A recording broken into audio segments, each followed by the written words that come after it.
Sound Off. Rated T14. Does young people even need a voice in this community?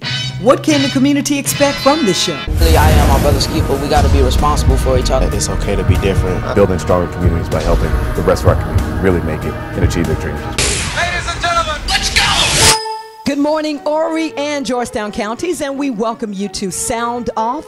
Sound Off is heard every Saturday morning at 9 a.m. And Sound Off is a program that gives our young people a voice as we deal with issues that are relevant to this generation. Now, if you would like to be a part of the studio audience or a team member, or maybe you have comments, simply log on to www.wesoundoff.com. And now we are sponsored weekly by Carolina Team Health. And on this morning, I'm really excited to have with us a group of, I say every week, because y'all are really a group of intelligent, good-looking young people. Would y'all agree or disagree? Totally agree. Totally agree. Okay. On that note, before the young people introduce themselves, Officer Neesmith is with us on this morning, and she's from the Conway City Police Department, and we'll have her come in and give us some talk to us about some legal matters that we need to make sure that we're aware of. But on that note, would you guys please just introduce yourselves? Javante. Kelsey Watts. Angelica. Brianna Evans. And I'm Troy. And on this morning, what we will talk about is cyberbullying, and we'll touch base on bullying as well. But let's be really honest. We have an issue as it relates to young people, you know, with all the internet and Facebook and Twitter and text messaging. It's a lot that's going on, but unfortunately, a lot of people are not using it for what it was intended for. And we have a lot of issues where people are being bullied on the web. And so we will touch base on that. But, you know, I just looked over some stats, and what I came across is some alarming statistics. Nearly 42% of kids have been bullied online, and almost 1 in 4 have had it happen more than once. About 75% have visited a website bashing another student. And the primary cyberbullying location where victims are bullied are on chat rooms or doing face messaging and on the web. So we have an issue. Would y'all agree or disagree? Yes. So let's just start out talking about, do you think bullying or cyberbullying is really a problem, or is that something we could just really just leave alone? It's a problem. Okay. Now, has anyone in this room been bullied before? I have. Okay, Angelica, you want to share?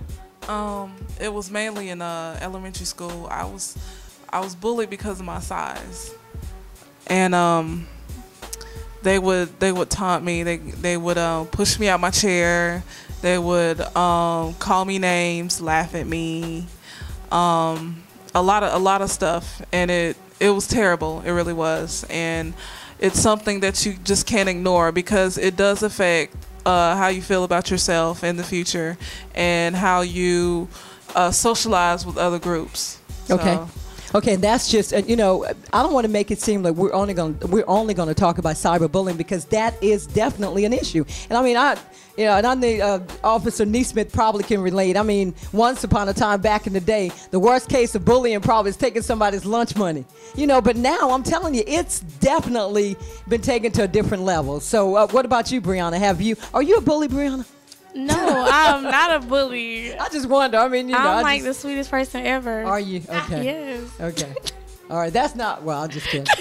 But have you ever been bullied? No, I haven't. Okay. Do you know anyone that has? Yes, I do. Okay. You want to share some?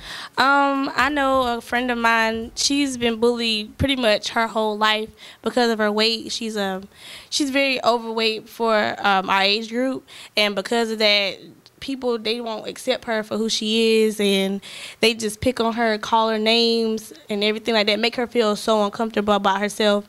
And it just, sometimes, you know, she cries about it because she feels like there's nothing she can do. And she's even, her and her mom, they moved away, and when she moved, they still picked on her where she moved to. She just can't escape it. So the emotional aspect of bullying is really serious. Would you agree with that? Yes, it really is. Okay. I want to go to Officer Neesmith, if it's okay. Let's talk about everybody has cell phones. We know that. Almost everybody. I mean, even some 2-year-olds probably want a cell phone if your parents will let them have it. Mm-hmm. But here's the thing. What about you have a student or you have a kid that's being bullied through text messaging, and what happens is they go, well, I'm good because I erased everything, and so no one will ever know that came from me because what I did is I blocked my number when I sent the message. Let's talk about the legal aspect of that, or is there anything that could be done about that? There is. You actually presented a lot of different aspects of how Okay, that could be we'll handled. take one at a time. If we have a communication that was done on a cell phone and it was from that person's cell phone, then yeah, their records can be subpoenaed. I think a lot of people take for granted, adults also, that people save messages, and that's usually the thing. Just because you deleted it on your phone does not necessarily mean that that person on the receiving end has not kept it, and they can pretty much be kept on SIM cards and kept forever. Now, there are some certain situations where people can use a disposable phone and those records are not tracked, such as track phone. That is just how that company operates. In those situations, we cannot get any records to subpoena. However, if we can find that phone in the hands of the person or bring them in and talk to them, we've had certain situations where you can get a conviction. In dealing with juveniles, so to speak, it is a whole different ballgame because they are juveniles. They're handled through the Department of Juvenile Justice. But they, in turn, we all work hand in hand to try to get a solution to definitely put an end to whatever harassment or stalking, as it would be charged in South Carolina, to put an end to it. And definitely try to get the parents involved is what we try to, because that's usually a good start. If you get some of the parents involved, they usually can put an end to it way before law enforcement or any other type of agency would have to get involved. Okay. Well, Kelsey, let's go back to, we're talking about both cyberbullying and bullying just in general. So, you heard what Officer Neesmith said about the legal part of it. I mean, do you think your generation, the kids that are in your age group, Kelsey or Javonta, you can jump in, do you think that they are really aware of the fact that, some actions can be taken against them? Well, I think they're aware of the fact that some actions could be held against them, but I don't think they really care. I mean, like you said, they're juveniles. I don't think they're too worried about what the consequences are going to be because, like you said, you can't do too much to them, If they get in trouble and if they want to do it, then they're going to do it anyway. So, and a lot of times they're not, it doesn't even get to that point, It doesn't get to the point where law enforcement is involved in a lot of cases, and it's not taken as serious as it should be. So in result, I don't think that they really take it serious either.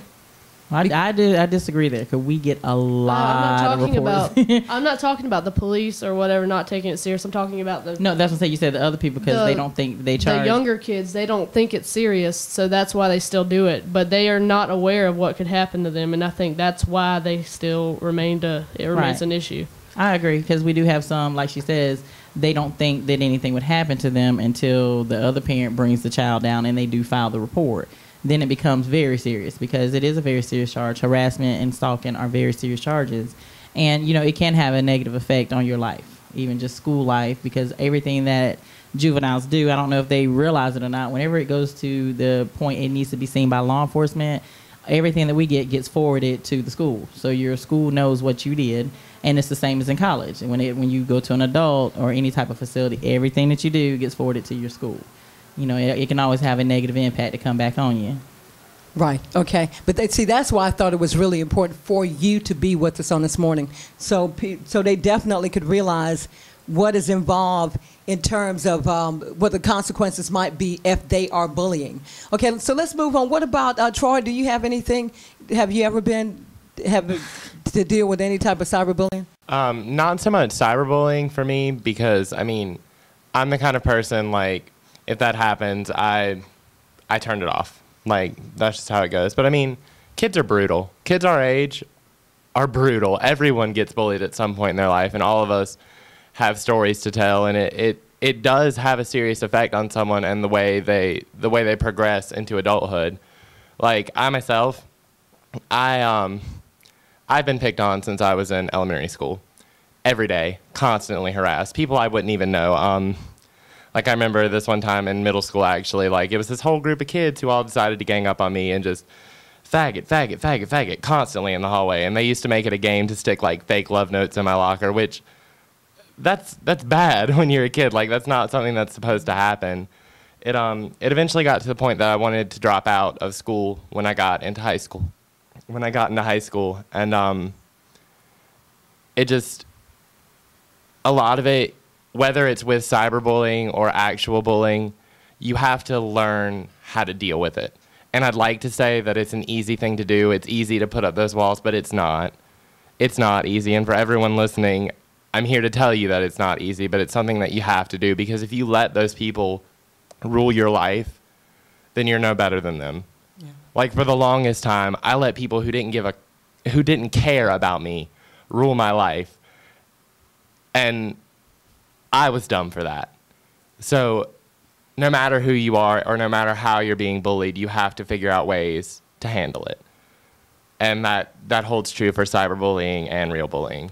And I don't think we should say real bullying, because cyberbullying is just one form of bullying. It's the overall, under the umbrella, is bullying, but cyberbullying is just actually, that's just one aspect of bullying. And I do understand what you're saying. I say real, but I mean like face-to-face. Yeah, like, the face-to-face. And that's the emotional, like Javante said earlier when we were talking, the fact that somebody physically, you're walking through the hallway and kids are just, it's not an accident. They just literally, intentionally shove. I mean, and those are kind of, that's, and it happens. And you know what, honestly, if we want to keep it on the real, it's not cute. I'm one of those adults, and I'm a parent, and I think it's not cute. And to be honest with you, I'll say it on the radio. I was hoping, and I'm hoping that we will have laws, and we will have, people, listen, just like if someone steals out of Walmart, if you're bullying people, it needs to be some consequences to it, because as Troy said, emotionally, people don't understand what happens. I don't think nobody's right should be infringed upon in terms of, if you're a citizen,